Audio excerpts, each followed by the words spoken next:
When Viking longships began appearing on distant shores, their greatest advantage was not speed or ferocity. It was reliability. These vessels crossed freezing seas, survived constant flexing, and endured years of saltwater exposure without the benefit of modern epoxies or synthetic coatings.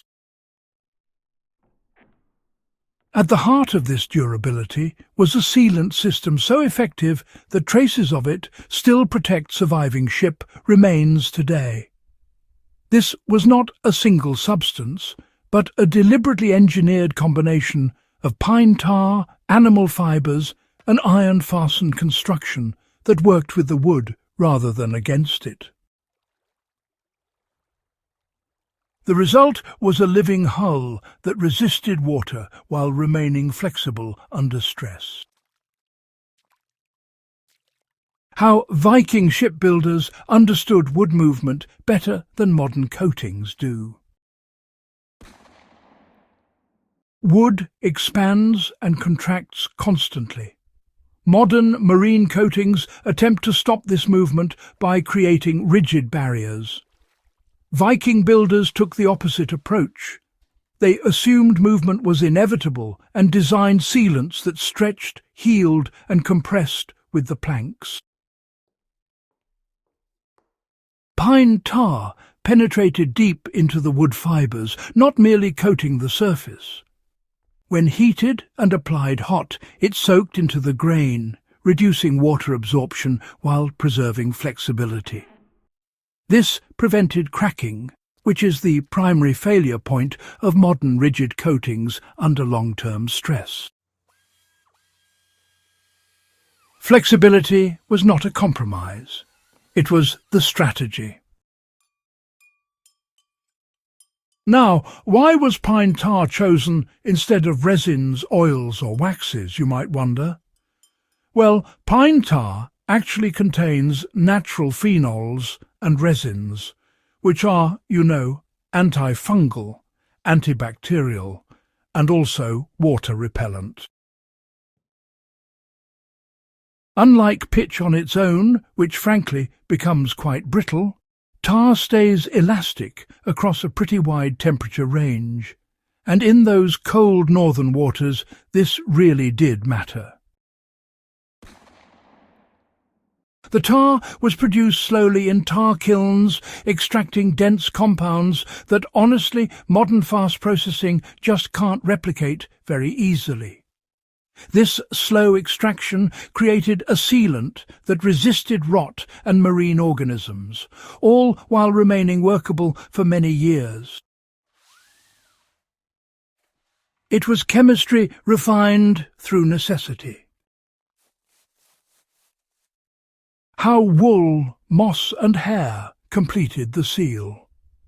Tar alone was not enough. Viking shipbuilders caulked seams using wool fibres, animal hair, or moss soaked in tar. These fibres expanded when wet, tightening the seal further as water pressure increased. Instead of forcing water out with rigidity, the system responded dynamically. This method meant, small leaks would actually self-correct. Modern sealants, on the other hand, often fail suddenly and catastrophically when they're cracked. Viking caulking, though, failed gradually, giving valuable time for repair. Gradual failure, well, it really does preserve lives at sea. Why did iron rivets work in harmony with the sealant? Clinker-built hulls used overlapping planks that were riveted together, and as waves flexed the hull, these overlaps shifted just a tiny bit, almost microscopically. Tar-soaked fibres absorb this motion. Modern glued seams resist movement until they fracture. The Viking system treated the hull as a breathing structure. Every component was designed to cooperate with movement rather than fight it. This philosophy is rarely followed today. Long-term maintenance was absolutely vital in keeping ships seaworthy for decades.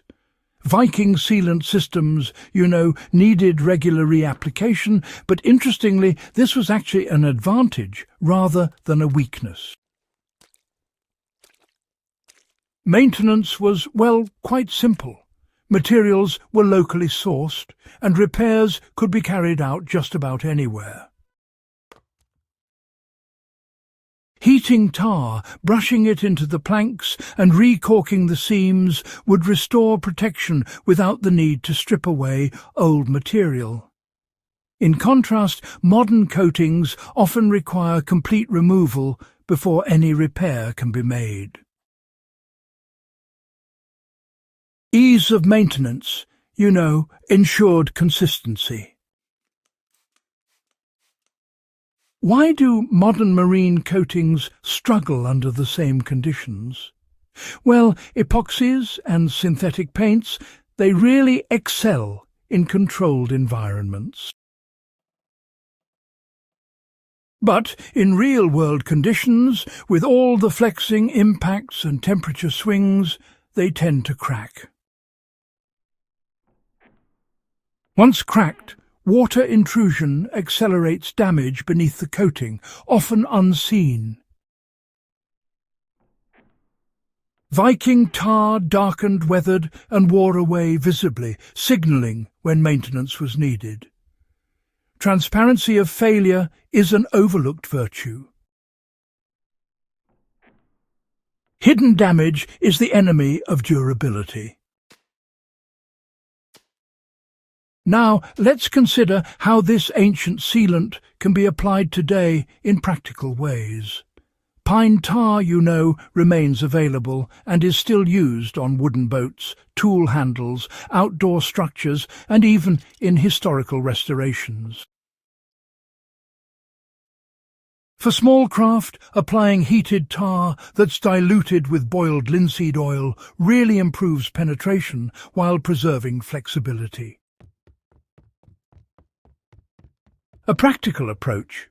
Well, it involves warming the wood, brushing on hot tar, allowing absorption, and then repeating the process over several days. For seams or cracks, tar-soaked natural fibres can be pressed in before recoating. It's really quite an effective way to ensure a tight seal. This method works on docks, sheds, wooden tools, and even traditional roofing. So, you see, it's surprisingly versatile. Why this technique matters beyond boats. The Viking sealant system represents a broader principle. Materials should adapt to their environment rather than resist it completely.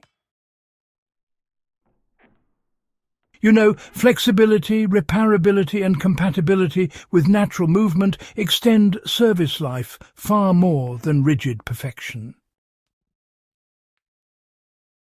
This lesson, honestly, applies to architecture, tools and survival equipment. What archaeology confirms about its effectiveness is quite remarkable. Ship finds such as the Oseberg and Gokstad vessels still show preserved wood saturated with tar over 1,000 years later. Modern coatings rarely last a decade under comparable exposure. History does not exaggerate performance, it records it. Why does this knowledge deserve preservation, you might ask? The Viking sealant was not primitive. In fact, it was optimized. Its success really came from understanding materials deeply and respecting their limits. That kind of understanding is, increasingly rare. If you value serious historical craftsmanship and the lessons it offers for modern resilience, support Echoes of Valor. Go ahead and subscribe to the channel. Share this guide with fellow history and survival enthusiasts, and help ensure these proven methods are not lost to time.